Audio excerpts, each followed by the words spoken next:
आदाब, मैं मुमताज आलम रिजवी और इस वक्त मैं आपकी खिदमत में लाइव हाजिर हुआ हूँ। बात करूंगा इजराइल और फिलिस्तीन के मसले पर। सबसे पहले आप सबको एक बार फिर ईद उल ईद उल फित्र की मुबारकबाद, और ये कि ताखीर हो गई उसके लिए माफ़ी चाहता हूँ।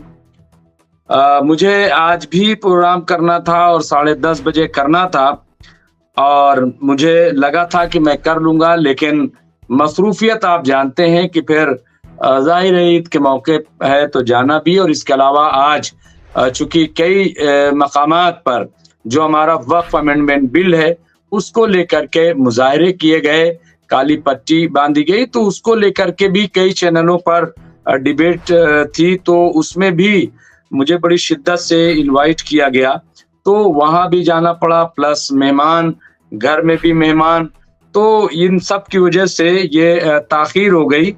इसके लिए मैं माफ़ी चाहता हूँ, मैं माज़रत चाहता हूँ। और लेकिन चूँकि बहुत इम्पोर्टेंट इश्यूज़ हैं, ख़ास तौर से आज जो supreme leader of Iran Ayatollah Sayyid Ali Khamenei, उन्होंने क्या कहा, ये बहुत इम्पोर्टेंट है। दूसरा, ईरान ने जो ताकत दिखाई है, उससे न सिर्फ इज़राइल में बल्कि अमेरिका के अंदर भगदड़ मची हुई है। बड़ा अफरा-तफरी है कि आखिर डोनाल्ड ट्रंप ये क्या कर रहा है, और यही वजह है, मैं पूरी ज़िम्मेदारी से ये बात कह रहा हूँ, डोनाल्ड ट्रंप ने घुटने टेक दिए हैं। डोनाल्ड ट्रंप अब जंग के लिए तैयार नहीं है, वरना जिस तरह की धमकियां दे रहे थे, ट्रैप में लेना चाह रहे थे ईरान को, लेकिन जो ईरान ने नुमाइश की है, और आज जो आयतुल्लाह सैयद अली ख़ामनेई ने जो बयान दिया है, वो बहुत इंपॉर्टेंट है और वो आप तक पहुंचाना बहुत जरूरी है। देखिए, गिदड़ भभकी जो दी जा रही है, और जिस तरह से कि साहब हम गाजा में घुस जाएंगे,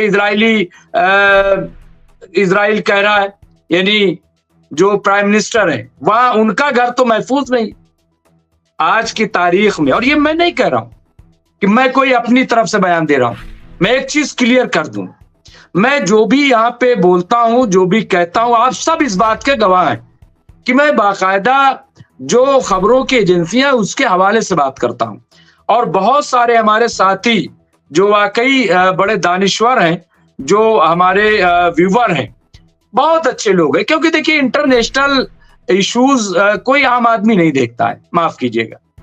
जो भी इंटरनेशनल इशू देखने वाले हैं, मैं पूरी जिम्मेदारी से बात कर रहा हूं कि वो चीजों को समझते हैं और उन्हें अंदाजा है कि अगर ये जंग मिडिल ईस्ट में बढ़ती है तो उसके असरात हिंदुस्तान पे क्या मुरत्तब होंगे, क्या असरात होंगे, उन्हें पता है इस बात को। आलमे इस्लामिया और आलमे इस्लाम और आलमे इंसानियत, उस पर क्या इसके असरात मुरत्तब होंगे, वो सब। अच्छा, हमने ये सब देख भी लिया, हमने देखा इस पिछले 18 महीने में जो कुछ हुआ, वो सब हमने देखा कि इसके कहां कहां कौन कौन चेहरे बेनकाब हो गए, किन की ताकत सामने आई, कौन कितना लड़ सकता है, कौन कितना डर सकता है, कौन कितना जो है वो चालबाजी कर सकता है, कौन कितना बड़ा मुनाफिक है, और कौन कितना ताकतवर है, और कितने बड़े बड़े इदारे खोखले साबित हुए। तो ये तमाम ऐसी चीजें पहली बार मैं समझता हूं, इससे पहले ऐसा मैंने नहीं देखा। मैं भी पिछले 25-26 साल से जर्नलिज्म कर रहा हूं। 98 जब मैं इलाहाबाद यूनिवर्सिटी में तालिब इल्म था, पढ़ रहा था, उस वक्त से लेकर के दिल्ली यूनिवर्सिटी में पीएचडी तक, और उसके बाद फिर 2010 के बाद इंकलाब में चीफ ऑफ नेशनल ब्यूरो, और फिर आप देखिए कि अभी मैंने देखा नहीं जिस तरह से चीजें सामने। तो इसलिए मुझे लग रहा है कि कुछ चीजें बड़ी वादे करनी है, कुछ चीजें बहुत साफ साफ तौर पर हमें बतानी है, और बताना बहुत जरूरी है। सबसे पहले ईद उल फित्र के मौके पर एक एक चीज मैं आपके सवालों का जवाब भी दूंगा, जो भी आप क्वेश्चन उठाएंगे।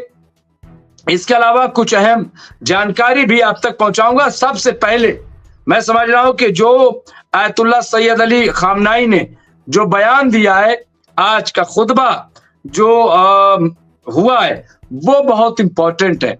वो तेहरान की जो इमाम खुमैनी ईदगाह में, और बड़ा सैलाब था अवाम का, बड़ी भीड़। तो यहाँ पे देखिए शहर न्यूज एजेंसी है और उसने उनके खुतबे का एक इंतखाब यहाँ पे शाया किया है। तो मैं उसके हवाले से मैं चाहता हूं कि कुछ बुनियादी चीजें जो है हमारे जो व्यूवर हैं वो जरूर जान लें, मोटी मोटी बातें कि आखिर उन्होंने कहा क्या है। टुकड़े टुकड़े में तो आपने पढ़ लिया होगा, लेकिन सुनिए, रहबर इंकलाब इस्लामी आयतुल्लाह अल उज़्मा सैयद अली खामनाई ने ईद उल फित्र के अपने पहले खुतबे में रमजानुल मुबारक को खुदा की एक अजीम नेमत और खुदा से तकर्रुब, तक़वाए इलाही के हुसूल, तज़किया नफ्स और हयात मानवी की तजदीद का एक कीमती मौका करार दिया है। यानी तजदीद का मतलब कि उसको असर नौ, कोई चीज जो है चली आ रही है उसकी तजदीद कर दी जाए। यानी अगर हम गुनहगार हैं, गोया कि वो सब गुनाह हमने माफ करवा लिया और नए सिरे से हमने अपनी जिंदगी का आगाज किया। ये उन्होंने आयतुल्लाह अल उज़्मा खामनाई ने नमाज ईद उल फित्र के दूसरे खुतबे में रमजानुल मुबारक के महीने में गजा और लेबनान में इजरायली हुकूमत के हाथों मुसलसल नस्ल कुशी और बच्चों के कत्ले आम को मिल्लत इस्लामी के लिए तलखी का सबब करार दिया है। तलखी का सबब ये जो हो रहा, आपने फरमाया कि ये बर्बरियत फिलिस्तीन पर कब्जा करने वाले जराइम पेशा गिरोह अमेरिका की मुसलसल इमदाद और हिमायत के साये में कर रहे हैं। आपने मजीद फरमाया कि मगरिब वाले बार बार खित्ते के बहादुर कौमों और गैरतमंद नौजवानों पर नियाबती फोर्स होने का इल्जाम लगाते हैं, लेकिन ये बात बिल्कुल वादे है कि खित्ते की वाहिद नियाबती ताकत करप्ट इजरायली हुकूमत जो इसके हुकूमत है, जो इसके खित्ते में जंग बढ़ाने, नस्ल कुशी और दीगर मुल्कों के खिलाफ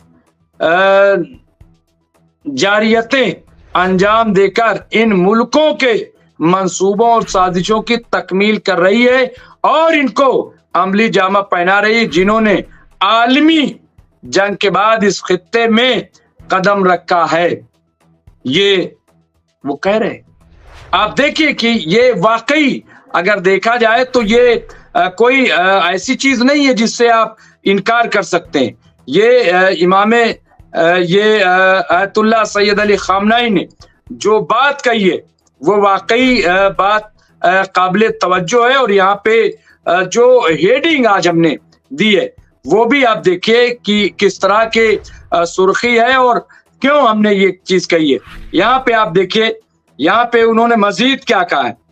उन्होंने मजीद कहा है कि रहबर इंकलाब इस्लामी ने फरमाया कि यही लोग जो अपनी तकरीरों में कौमों के हुकूक और अपनी सरजमीन के दिफा को दहशतगर्दी और जराइम का नाम देते हैं, या तो वो इजरायलियों की नस्ल कुशी और खुल्ला दहशतगर्दाना कार्रवाइयों से आंखें बंद किए हुए हैं, या फिर इन कार्रवाइयों में मदद भी कर रहे हैं। ये बड़ा इल्जाम लगाया है। आयतुल्लाह अल उज़्मा खामनाई ने 2 साल से कम अरसे में 20,000 से जायद फिलिस्तीनी बच्चों की शहादत के बारे में इंसानी हुकूक के अलंबरदारों की बेहिसी की शदीद मजम्मत करते हुए फरमाया, यकीनन यूरोप और अमेरिका समेत दुनिया की अक़वाम को जैसे ही इजरायली और अमरीकी जराइम के बारे में मालूम हुआ, 3 मुल्कों के अवाम ने सड़कों पर निकलकर इजरायलियों और अमेरिका के खिलाफ मुजाहरे किए और कर रहे हैं। अगर इन अक़वाम को मुकम्मल तौर पर जारहीन के जराइम का पता चल जाए तो वो और बड़े पैमाने पर इन जारे हुकूमतों के खिलाफ आवाज बुलंद करे। आखिरी हिस्सा, बहुत इंपॉर्टेंट हिस्सा है। मैं समझता हूं कि वो आप तक जरूर पहुंचना चाहिए और उसे आपको समझना चाहिए, क्योंकि ये मैं समझता हूं बहुत ही इंपॉर्टेंट पहलू यहाँ पे है। तो वो भी मैं आपके गोशगुजार कराना चाहता हूं, क्योंकि बहुत ही इंपॉर्टेंट, मैं बार बार क्यों ये बात कह रहा हूं और इसको समझना बहुत जरूरी। आखिरी हिस्सा और उसके बाद मैं फिर आगे बढ़ूंगा। रहबर इंकलाब इस्लामी ने खित्ते में इस्लामी जमहूरिया ईरान के मुस्तहकम मौक़िफ़ का जिक्र करते हुए फरमाया कि हमारे मौक़िफ़ मुस्तहकम हैं और अमेरिका और इजरायली हुकूमत और हमारे दरमियान दुश्मनी भी मादी ही की तरह बरकरार है। साफ साफ कह दिया कि हाँ, अमेरिका हमारा दुश्मन है, ये जमाने से है और आज भी बरकरार है। हम झुकने वाले नहीं, हम दबने वाले नहीं है, हम इनकी धमकियों में आने वाले नहीं है। और कल जो डोनाल्ड ट्रंप ने खत लिखा था उसका जवाब भी दे दिया, साफ इनकार कर दिया। और अभी मैं बताऊंगा कि खुद ईरान के प्रेसिडेंट, देखिए कितना ये कहा गया कि साहब जो नए ईरानी प्रेसिडेंट है वो मॉडर्न है, वो थोड़ा मगरिब परस्त है, न जाने क्या क्या। और खामनाई साहब में और पेजिशकियान में दोनों में तलवारें खिंची हुई हैं और बड़े हालात, ये न जाने क्या क्या ये वेस्टर्न मीडिया ने प्रोपगंडा किया और हम तक वो खबरें पहुंची। लेकिन शुरू से हम एक बात कह रहे हैं, ये झूठ है, झूठ है, झूठ है, झूठ।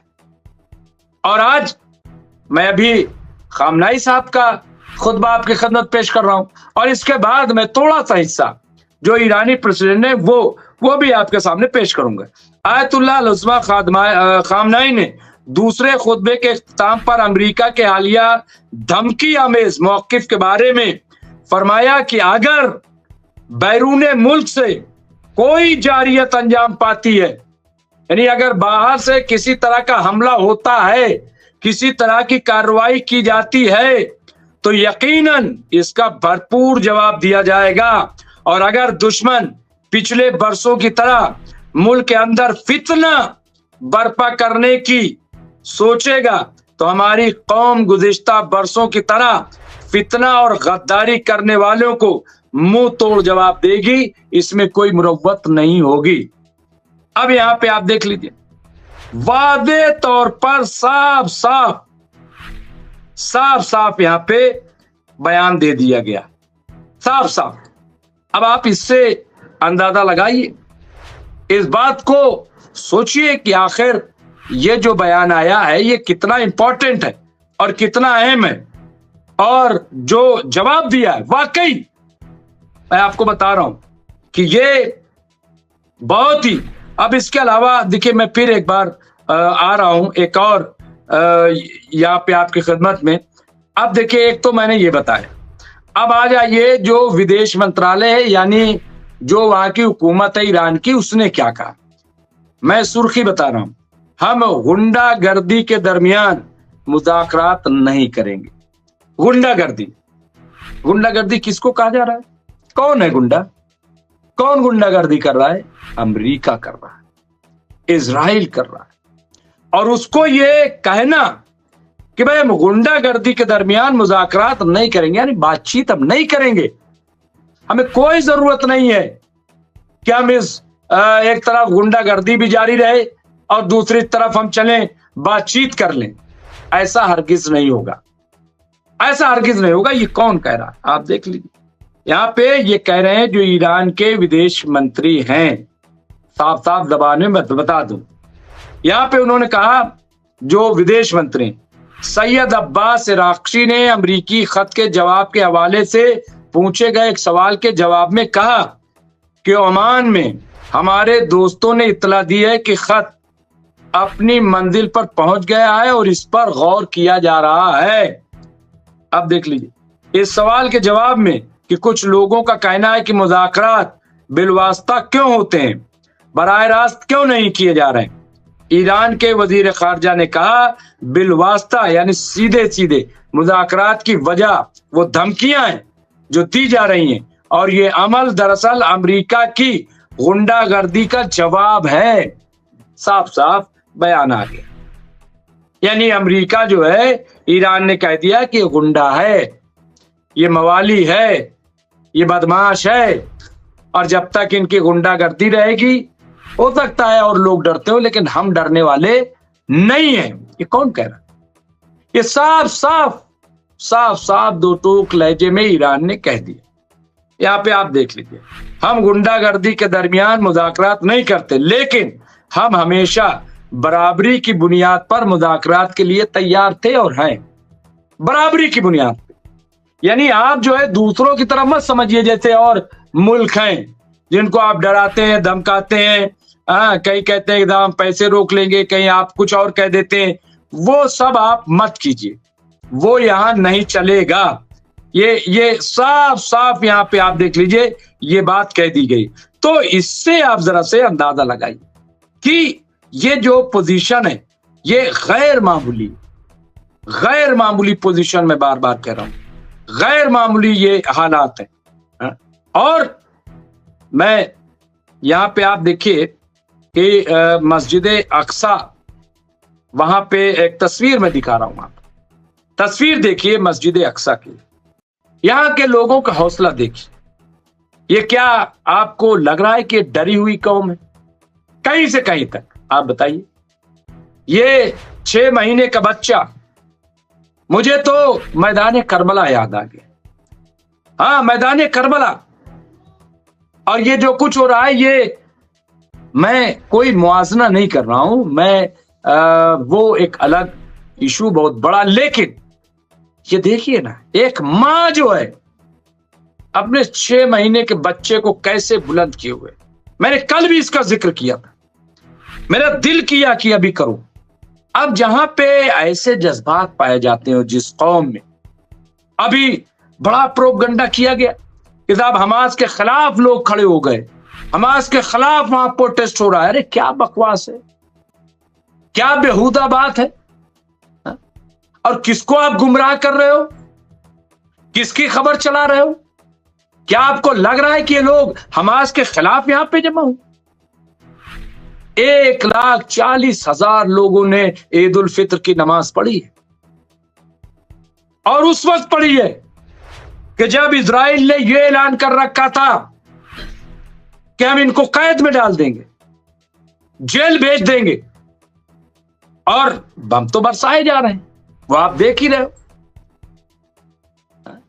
अब ऐसे लोगों को ये कह रहा था हम डराएंगे। कैसे डराओगे आप? कैसे आप कैसे डराओगे इनको? 52,000 लोग मारे गए, अभी भी मलबे में दबे हुए हैं लोग। फिर आपने 1,000 लोगों को मार दिया। एक बचा खुचा अस्पताल, उसे भी, जो कैंसर का हॉस्पिटल था, उसे भी उड़ा दिया। तो क्या आप समझ रहे हैं कि आप जीत गए? कौन कह रहा है जीत गए? देखिए इजराइल के हाल। आज पुलिस ने ऐसे हाथ खड़े कर लिए, कहा मैं सुरक्षा नहीं दे सकता इजराइल के वजीर आजम पीएम को, मैं सुरक्षा नहीं दे सकता। तो क्या वहां पे हमास के लोग पहुंच गए क्या? वहां हिजबुल्लाह के लोग पहुंच गए क्या? वहां कोई हौती के लोग पहुंच गए क्या? कौन है लोग? किनसे डर पैदा हो गया? एक तरफ ये कौम है जो मुजाहिदों के साथ खड़ी है हक के लिए कि हमें आजादी मिले, और हिंदुस्तान से ज्यादा कौन लोग जानेंगे आजादी के माने क्या? कौन लोग जानेंगे? हमने जो जुल्म बर्दाश्त किए।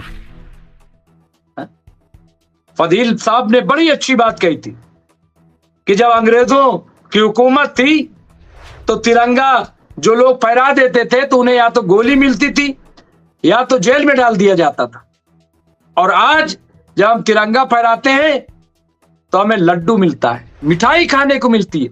यह फर्क है आजादी और गुलामी में।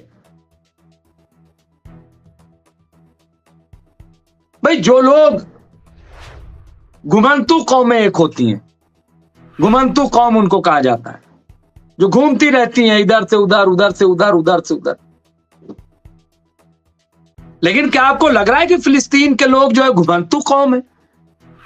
अरे भाई अरब है,